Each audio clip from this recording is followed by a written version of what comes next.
So tonight on General Tidbits, we have joining us Jason, That's me. who will be taking the last-minute cryptozoology test to see if he can handle being a co-host on this fast-paced channel of cryptids and cryptnauts. Yeah, this is a pop quiz. I wasn't informed of any quiz that was going to happen, so we'll What see how is this goes. so cryptozoology is basically a study in the search for animals that are not formally described. Um, so what is your base of knowledge for that? What are you Bigfoot. bringing to the table? I mean, living up north for so long and being in the dead center of the Bridgewater Triangle, I've come to know a little bit of things. Obviously the big ones, the chupacabras, the Mothmen, the Bigfoot, the big feet, if you will. I'm familiar with those, but there's a lot that I don't know about. So we'll see how this quiz goes. And you are now in the south near the Mothman Yeah, state. closer to Mothman. That's Pennsylvania, correct? It's close. It's West Virginia. Virginia. That's West right. Virginia. So question one has failed. All right. That was a surprise question. You have failed. Not off to a good start. Not off to a good start. So it's actually Point Pleasant, West Virginia, where Mothman came from. Yeah. Let's see. Does he own property there? He actually had a bridge. He owned a bridge at one point, but then he harbinger of doom to that bridge and collapsed it, and it was bad news bears. I am familiar with the troll of Dreaming Creek here in Virginia. I have heard of that one. What's the story beside that? You know, your typical troll bridge type Just deal. typical. He's underneath the bridge. You tell some riddles. You come out, be like, hey, you can solve my riddles, you can get by. Now, I don't know the whole story behind him, but people see him on, I believe it's the Blackwater Creek Trail throughout the lower central Virginia area. Possibly find like a link, and we'll throw a link in the comments if anybody wants to go down to Virginia and look for the troll under the bridge. What's his name? I don't think he has a name. Let me see if I can find out for you. Troll Dreaming Creek. Oh, well, that would be his name then, I guess. Dreaming Creek Troll. Yeah, that's his name. Troll. Okay. So I know this cryptid is close and near and dear to your heart, but dragons. Oh, I love dragons. So yeah. dragons, myth, cryptid, bones of unknown animals that were found to be known animals once they put them together, and it was like, a dinosaur fossil. I'm assuming mostly dinosaur fossil. I mean, in my heart of hearts, I truly believe that somewhere below the mountains, there are dragons just waiting to rise to the surface and rule again. But everything found so far, I don't think is legit. That's the thing. That's the main purpose of this, though. It's found so far. It just hasn't been found yet. Yeah. They will be. They will be. But dragons don't die easy, you know? No, they don't. I feel like you have to take their horde. Yeah. Oh, yeah. Without their horde, they're just weak, useless creatures. Do you think any cryptids out there, like, you just see a picture of it and you're like, hoax, immediate, total bullshit hoax? And what do you think that does, that people put things together like that to hoax? How do you feel about the hoaxes? That's a real bummer, because when it turns out to be a hoax, you're so excited because there's, whoa, wait a minute, we may have some legitimate proof here, that we can, something tangible we can put our hands on, a piece of fur or an image. And then when it turns out to be unreal, it's so heartbreaking because you're like, oh. But then again, if it gets discovered, it won't be quite as fun either. I don't know. It's not a cryptid anymore. It's not a cryptid anymore, but it's fun to, I think, put into reality. Like it backs up a lot of things, like, all right, well, you guys didn't want me looking for this, but look what we found, that this ended up being real. So why couldn't there be so many other things out there? Yeah. I guess nothing is completely unbelievable. There's never been a single one where at first, it turned out to be real and then ended up being a hoax. I can't think of one that just stands out to me. There's a lot of people that take pictures of Tasmanian tigers, and it's like their dog with a striped tail. And my hope, I feel like with dragons, like deep in your heart of hearts, the Tasmanian tiger is that for me, that someday it'll come back and I'll have one in my parlor laying on my couch with my cats. So here's a question. So those did exist at one point, correct? They did. And they were wiped off the earth as far as we know. As far as we know. But there's Yeah, still been sightings. there's still been sightings. They're saying, oh, well, now there's sightings in New Zealand as opposed to Australia. There's sightings on a certain island. One persisted and lived since 1936. So it would be the oldest Tasmanian tiger in the world. But it would be spectacular, and I would celebrate it completely if it wasn't a dog with paint on its tail. So by that terminology, wouldn't anything that was once alive and is now extinct and has been seen or supposedly seen in the wild considered a cryptid? Like a Siberian, I mean not a Siberian tiger. Well, you guess, yeah, sure. Well, those are considered Lazarus creatures where they once did exist. It was known that they existed. They fell off. They were extinct. They died off. And then you see one in the forest 30 years after the last one has existed. Lazarus. Those still technically fall under cryptid umbrella. Umbrella, yeah. The umbrella's pretty wide. Very wide. Cryptids, megalodons are considered cryptids, even though those did exist, because they're like the Tasmanian tiger. People still see them or think they see them, or they could exist. Some people put paranormal activity under the cryptid umbrella, which to each his own. I mean, yeah. I accept it. That's fine. It's all kind of the weird and wild. Exactly. It's if you like hot sauce in your ramen. Some people like their cucumbers pickled. Oh, ramen hot sauce. So this week's episode is brought to you by Buldak. Oh. We are now sponsored by Buldak. No, it's Lazarus taxon. Lazarus taxon disappears for one or more periods from the fossil record, only to appear again later. Okay. Okay. So any kind of prehistoric creature could be a Lazarus creature. Anything. I mean, like Tasmanian tigers are when they come back, that's what or dragons. Dragons. That would be something that would change the course of everybody's life if a mountain popped open and a dragon was like, hey, I've been sleeping in this volcano for my whole life. It'll happen. Maybe not in our lifetime, but it'll happen. That'll happen in our lifetime. I think there's going to be more stuff found in the ocean than there will be on land. Well, speaking of megalodon, do you believe that there could possibly be one down there in the Marianas Trench somewhere? No, I've read the book. I loved the book. I saw the movie. Did not like the movie so much. I want to believe that exists, but at the same time, I don't think so. See, that's one that I think could, like you were saying, like if we're going to discover anything, it's going to come out of the ocean before it comes out of the forest. That's just a large thing to misplace. That seems like a large thing that just doesn't show up anymore. Like, oh, was that a megalodon? It's a whale. Like whales, we see whales all the time. I would love for that to happen. I would never go even near a bathtub again if that showed up, but I would love it. What are your feelings on? See, this is strange now because a lot of cryptids, excuse me, lately, like Slenderman. Slenderman is now considered a cryptid in certain circles because of like the urban legend myth. Do you think that should or shouldn't fall under this? I don't think. See, Slenderman is one of those things that it's only. How long has Slenderman been around? As far as I know, it's only been like 5 years or so. I was going to say between 5 and 10 years. It started as an online urban legend, like a creepy pasta. I feel like I'm so old when I say that because I think I'm saying it wrong, but yeah, I have no idea. Pasta. I mean, it's okay that it falls under the cryptid heading, but at the same time, like it's one of those ones, I guess, where you were mentioning before, like if there ever was like something that was just conjured up by people, that seems like to me could be completely probable that people were just like, oh, let's create this guy, and then the internet gets a hold of it and it's all downhill from there. Yeah, it feels like it dilutes like actual real animal research done.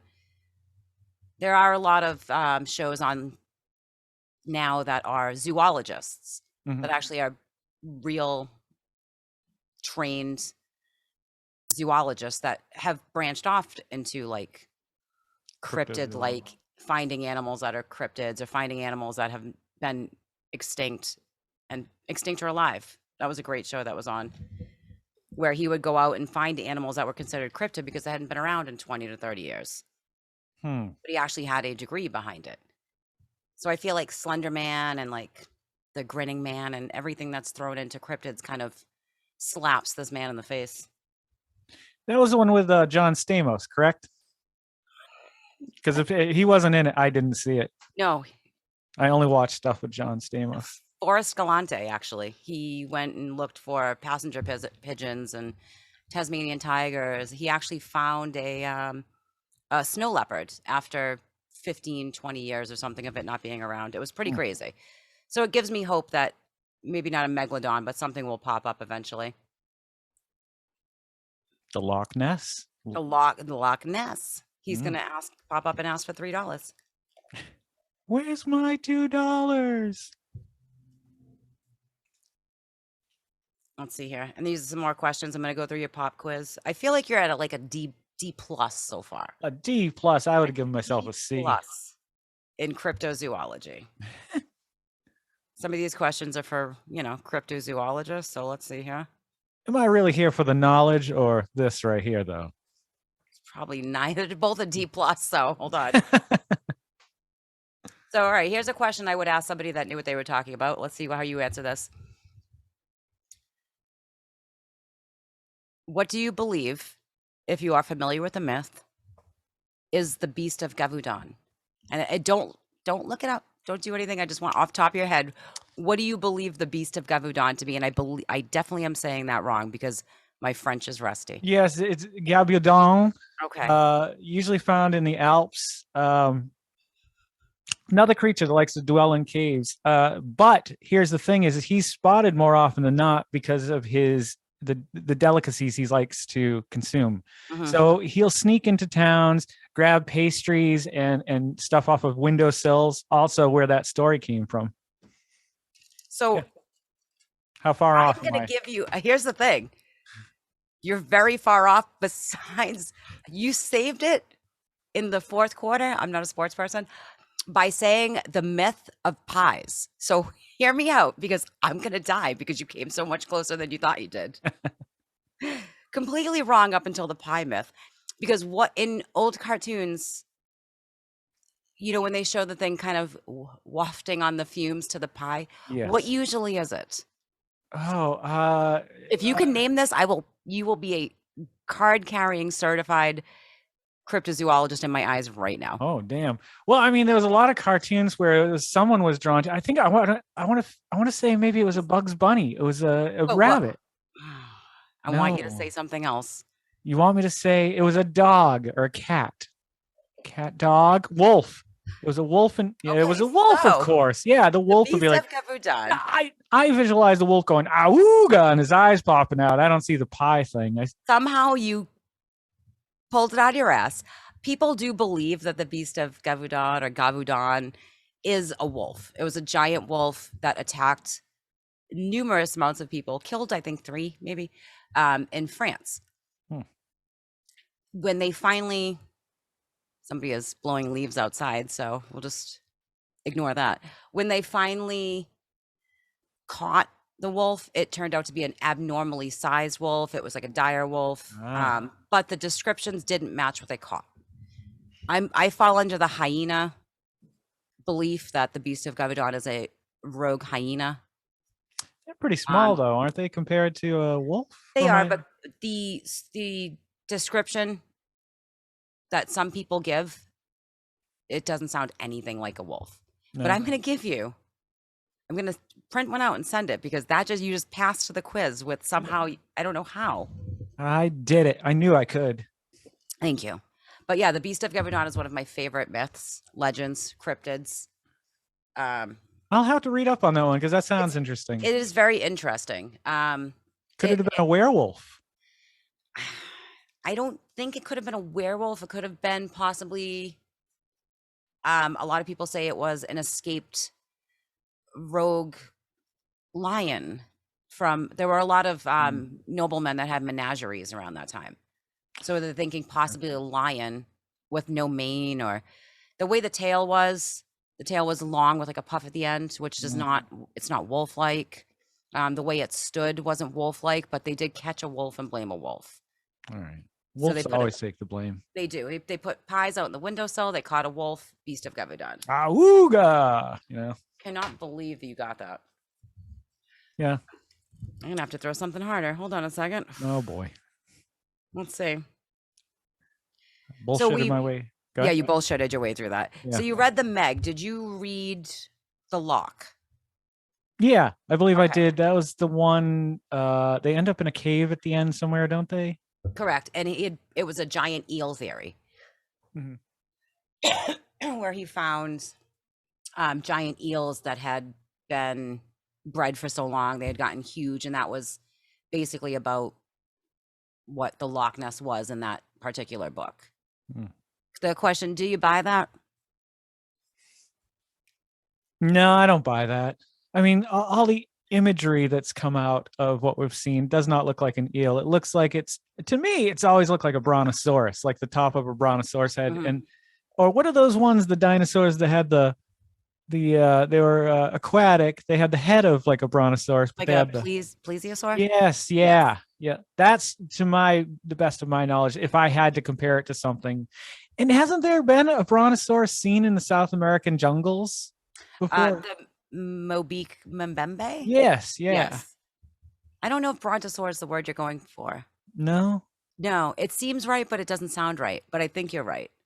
Something like it. Yeah. Yes, we're gonna go with brontosaur.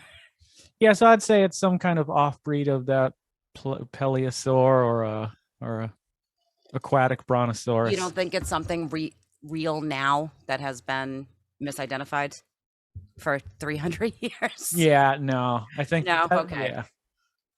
Either that or it's just a giant hoax and it's really well done and well maintained. I think possibly it could have been something somebody saw. Something what are those sturgeon, a huge sturgeon. Like, I want to believe in everything. I will tell you that right now. I want to believe Mothman knocked over a bridge. There's trolls living in West Virginia. A hyena killed a bunch of people in France and they blamed it on a wolf with pies. So there could have the pie wolf of France. I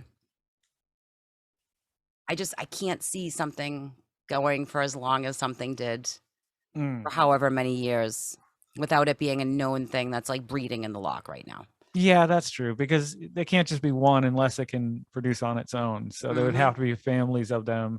How many do we have, any off the top of our head, how big the loch is? I do not have the loch dimensions. I can find them. 230 square miles. That seems like a huge guess. No, just 230 square miles. Yeah. I'm going to go. I don't know. I never saw Fast and Furious. I don't even know how much a quarter mile is. I'm going to go with 300 meters deep and 5 miles across.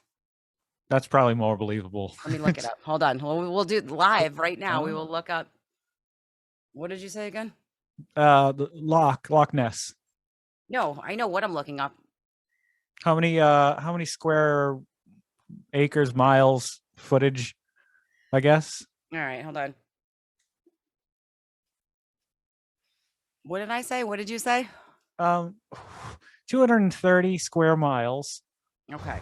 And I think he said 5 miles across, but we don't know the length, so 5 times. And what did I say? Depth.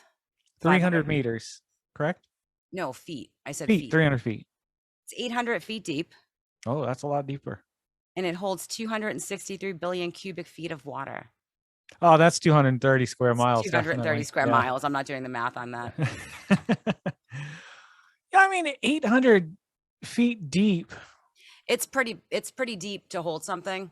I just can't see something being the same thing that the water horse that the saint killed back in the 1600s. That's originally, I guess, where it came from. The water horse legend with the saint, and he had told stop eating my men that are crossing the lake. Did he stop? 400 years ago, and it stopped. Oh, that was nice of him. Yeah, so I can't see that being the same thing. Or her. I don't know. Or her. No, it was 400 years ago. You think they let Priests be men, women. Oh, that's true. Please. Loch Ness could have been a woman, but that priest sure as hell wasn't. Hell no. What do you think? Let's see here. Chupacabra. Let's bring in our relatives from the south. The goat sucker? The goat sucker. What do you think that is? Oh, that could be so many. Believe in it. I mean, I'd like to think that it is, a devil of some sort, a little creature, a little desert devil that we, rarely get to, glimpse. But in all reality, that's one of the ones that could be just like mangy dogs or just weird wild packs of animals. Yeah. There's just not enough, I think, visual evidence for me to believe anything on that yet. And I know seeing isn't necessarily believing, but in this case, like, it's too easy to be explained. Like Bigfoot, he's just a weird ape creature walking through the forest. Whereas the chupacabra, it always happens in the desert, and these goats are torn apart, but any number of things could have torn it apart. I think it also eats cows sometimes too.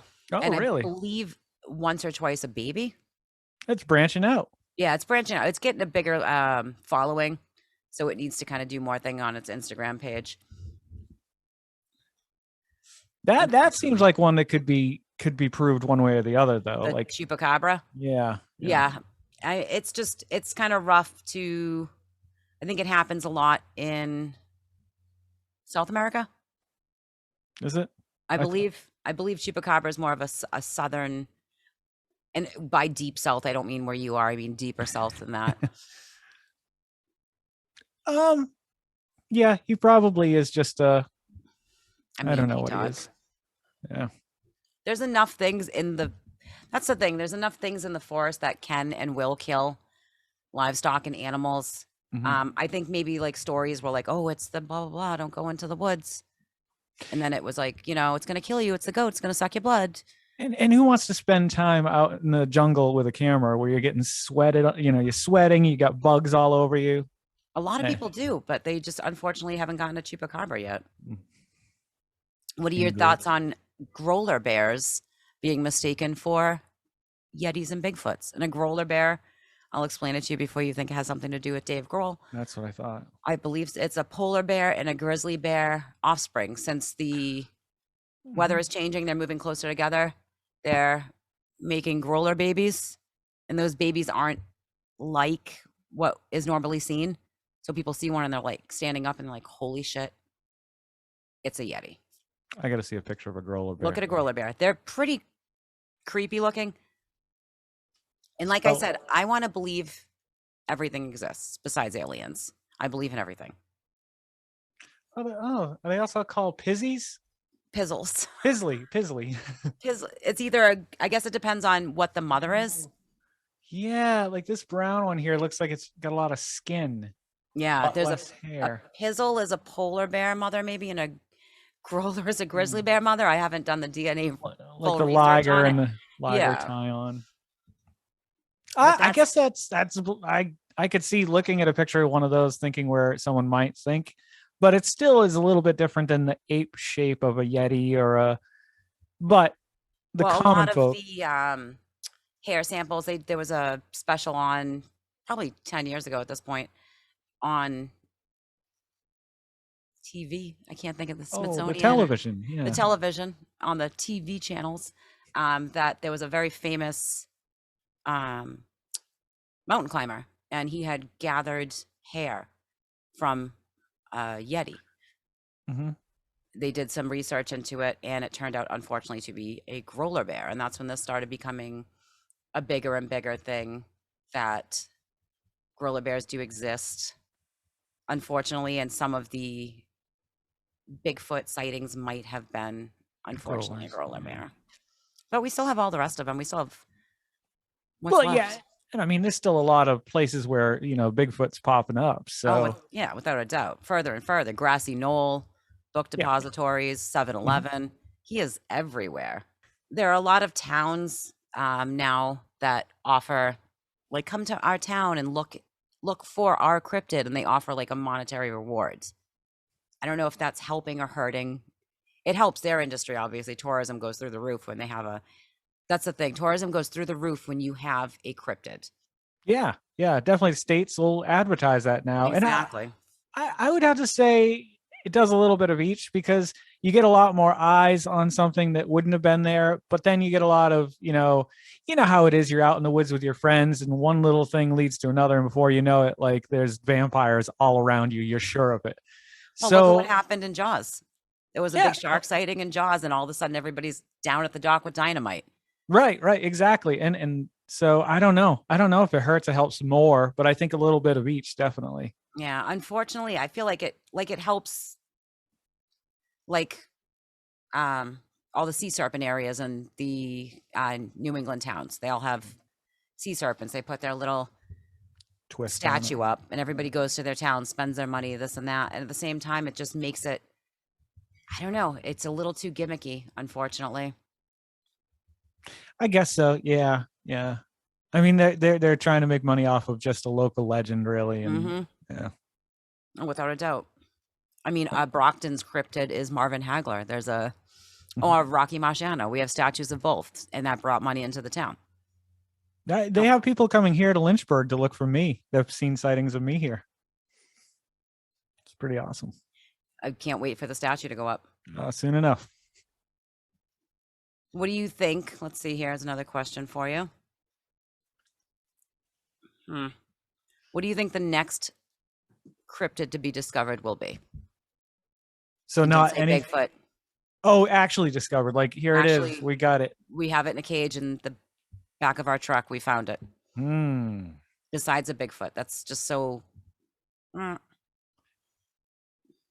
I would like to see something like a skinwalker or something be caught. I don't foresee that. I can't imagine. Like the one that gets the most news, of course, is the Bigfoot. But like, I mean, a Yeti is completely believable. I could see something like that being found, because that's not as far-fetched as a lot of them. There's not a lot of story behind it that makes it such a mythical creature that, it's not beyond the point of reason. No, and there's a lot of space for it to hang out in the mountains. What Nepalese and Nepal and all the places for it to hide, I believe a Yeti would be, hopefully, that would be kind of cool. Or Woody, the wood weasel there. The wood weasel is, I believe, along the same lines as the Slenderman. I think that started as an urban legend. It might have, yeah. But recently, very within a few months, I believe. Why do you think it's so hard for people to let go of hoaxes, or to make a hoax, like to let go? Just like, all right, well, we found out this was fake. In the grand scheme of things, if it did find out, why is it so hard for people to let go? Why do people want to believe so badly? I think it's the same reason why people have such a hard time letting go of conspiracy theories. Is they're so invested in it, and they can't believe for a moment that something like this could have, let's take 9/11, good old 9/11. Let's take something else. All right, let's take something else. And not refer to it as good old 9/11. JFK. Let's go there. That's safe. People refuse to believe that there was a single shooter, that it wasn't brought about by the government, and that it's a heartfelt thing. And I think it's the same for cryptids. You get so attached to it that even when it's proven a hoax, there's still some other information out there that wasn't proven to be a hoax. Your heart is still invested in the fact that thing is out there, and someday I'm going to get to see it with my own two eyes. That's how I feel. It's sad and true, but yeah, otherwise, why even believe at all? It's like, it's only going to break your heart if you believe that it's fake. Someday I hope to go to a zoo and see a Tasmanian tiger and Santa Claus, and have it not be left out of its enclosure and die like the last one did. Yeah, that's a bummer. It's crazy. Zoos are not what they used to be. Are leprechauns considered cryptids? Nope. Okay. Myth, I think. Myth. I believe, unless you catch one, if you can catch one. I'll be rich if I do. Yeah. But I believe like leprechauns, werewolves, vampires. Those are all mythological. Or, yeah. But I think basically we've covered, I'll give you a B+. Oh, I did pretty good in the end. Considering this is your first, cryptid podcast, I feel like you've done very good. Yeah. I'll do some studying. I'll work up, definitely, and I'm sure by the Beast of Gavudon, I believe you'll like that one.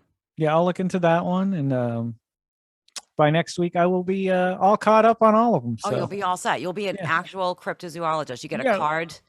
How many years does it take to become an official cryptozoologist? I would consider myself an official one, and I don't even have a card yet.